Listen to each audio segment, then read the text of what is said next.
ទឹកទៀតនេះខាងនេះទំនងចាំមុន Hello សួស្តីអ្នកនរគ្នាខ្ញុំទៀតហើយដាច់ unboxing ហើយថ្ងៃហ្នឹងដែរគឺយើងមក unboxing របស់លេងមួយទៀតហើយ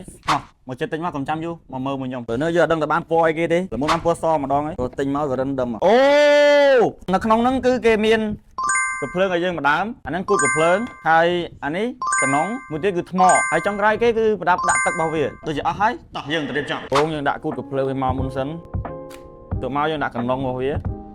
ហើយថ្មវាយើងដាក់ថ្មវាអត់ដំណើរការយើងដាក់ថ្មលើអាការតែហ្នឹងអ្នកថ្មវា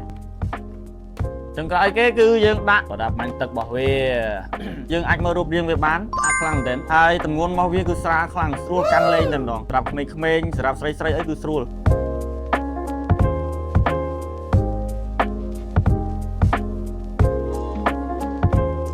ឥឡូវយើងដាក់ទឹកវាហើយទៅបាញ់អស់គ្នាតែវាកម្លាំងទឹកវាខ្លាំងប៉ុណ្ណា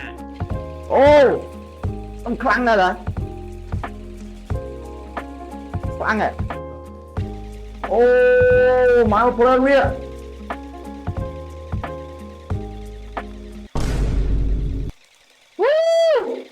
ឡូវយើងបានតេស្តវាហើយទឹកក្នុងហ្នឹងមកកណ្ដុំហ្នឹងវាអាចបាញ់ដល់2នាទី2នាទីហ្នឹងបាញ់ជាប់រហូតដល់មិនតែសម្រាប់អ្នកនរគ្នាយកទៅលេងឬក៏យកទៅបាញ់ទឹកលេងអីខ្ញុំគិតថាមកកណ្ដុំហ្នឹងបាញ់ដល់4នាទីហើយសំខាន់មួយទៀតថ្មវាគឺកាន់លេងបានយូរ